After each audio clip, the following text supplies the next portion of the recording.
but we know the real meaning is to give us a reminder of where we been so we'll know where we're going.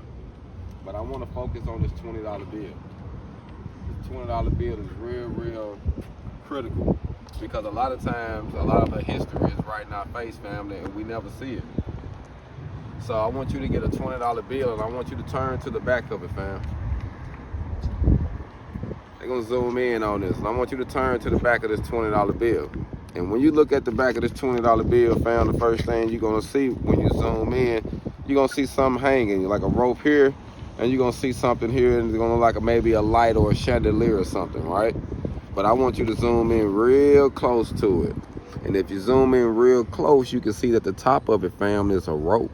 And you'll see it's a man there. And if you see, it's kind of shaded in there, so this is a darker man there. So you telling me that this is a man hanging from a rope? A black man hanging from a rope at that. This is our history. You see what it's on. I can't make it up. So you get a $20 bill, and I want you to do the same thing. I want you to zoom on there, and you tell me what you think it is.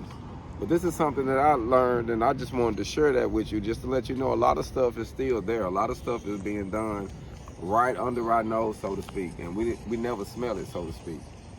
And to be here today to see Emmett Till, it's humbling, fam. It's humbling because I have a son. I have a son that the same thing could happen to him.